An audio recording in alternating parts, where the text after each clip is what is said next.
Songwriting can feel a lot like trying to create something out of thin air. It's literally something for nothing. And for me, this is a really amazing concept. The fact that some kind of spark or seed for the song comes out of nowhere. And before you know it, you've got a song there. And your song, it could affect tens, hundreds, thousands, or millions of people's lives. All from nothing. I love this.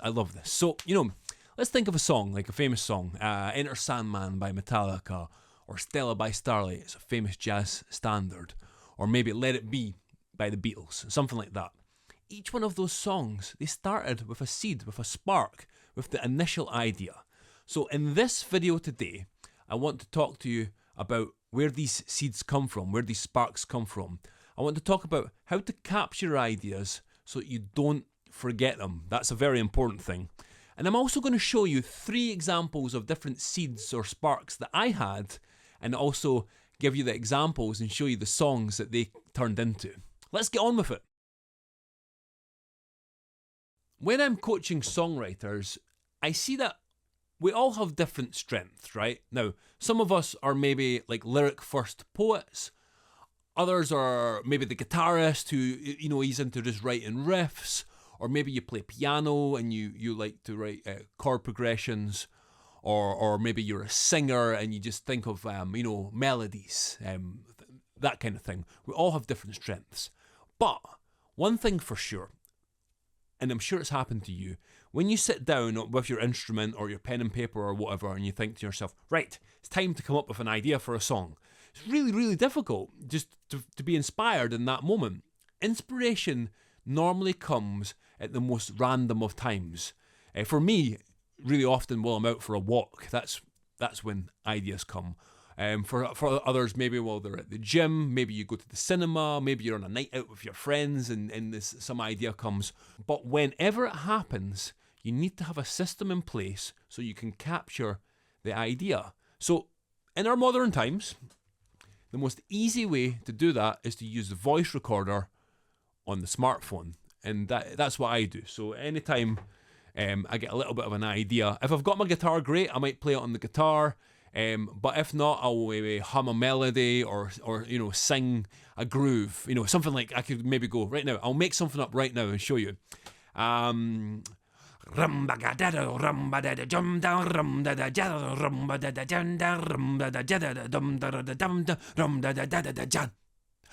Like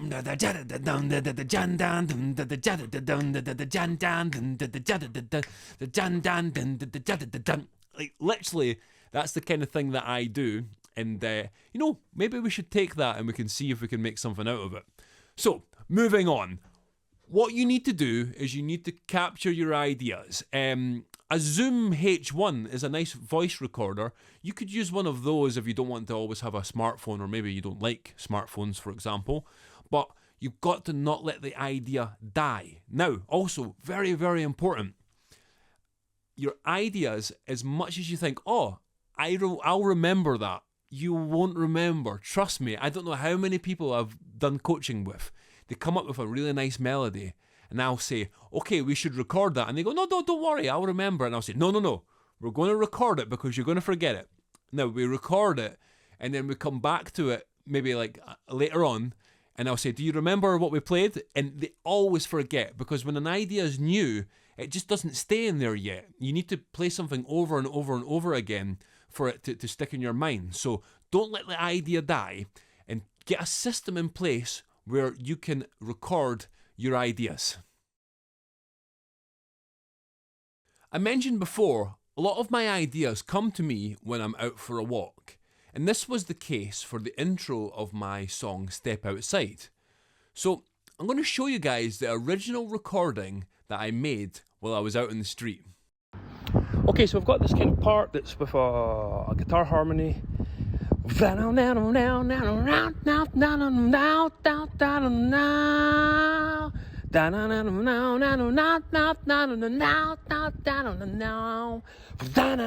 got this kind of percussive part. Let's now have a listen to the start of the finished song.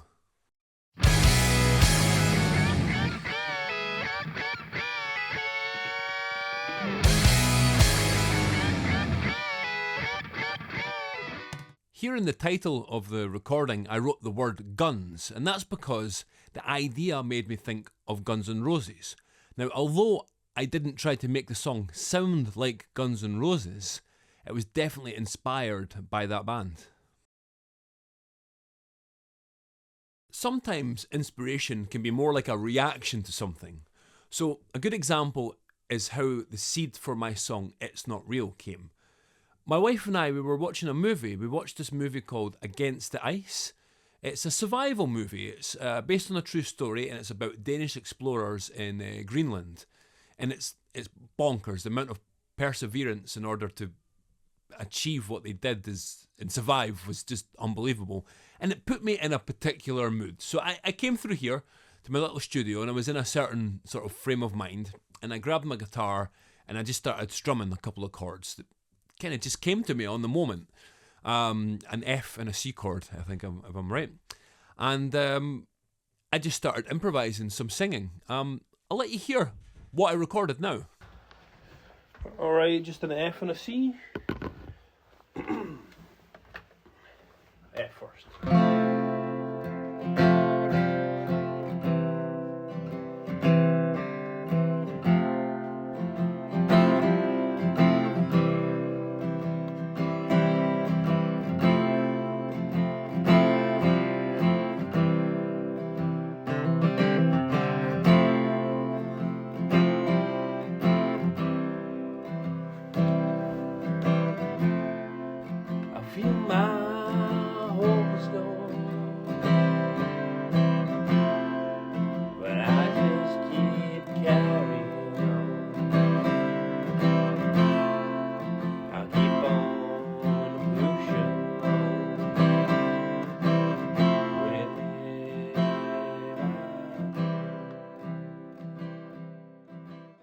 Let's now have a listen to part of the finished song.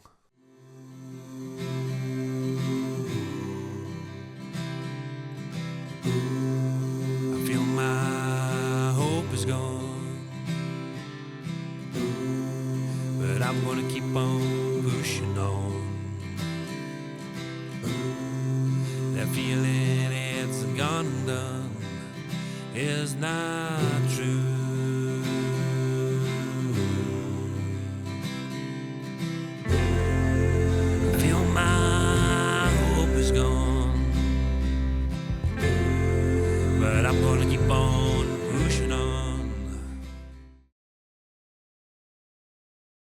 The last song I want to talk about in this video is a song called I Dinna Ken. Now, I don't have a recording on my phone from the seed of this, but that's because the idea was absolutely lodged in my head. Do you ever have like a silly little song that you maybe sing that you do with your mates or with your family or something like that? Something that you do all the time. And you would never imagine to actually make it into real music, perhaps. But sometimes in these like silly moments, in these joking moments, there can be something in there. So I'll give you my example. I'll tell you the story, what it was. So I Dinna Ken is the name of the song, like I said. And I Dinna Ken means I don't know in Scotland, right? So if someone says, do you know the way to the shop? And you don't know, you say, oh, sorry mate, I Dinna Ken, right? What would happen really often with my wife, especially after our son was born, was that often we just didn't know, right, what was the right thing to do. So she would say, hey, do we think we need to change his diaper? And I'm like, I dinna ken. And then really often from that, there would be a little song where we'd both go, dinna ken, dinna ken, dinna ken, right? So this was a thing that we were doing all the time. And it seemed really silly. But then one day we were chatting about it, and I was saying it always makes me think of blast beats. So if you don't know what blast beats are something that's in really heavy metal music, and it's where the snare drum is going like really fast, like pa, pa, pa, pa, pa, pa, pa, pa, pa, pa. And with that rhythm, dinna ken, dinna ken, dinna ken, I sort of imagined this kind of almost blast beaty thing. And I said to my wife, wouldn't it be hilarious if I made a really heavy metal song out of our silly little joke phrase? And that's what I did. That's where it came from. I Dinna Ken. So What I'll do now, I'll play you guys the chorus of I Dinna Ken.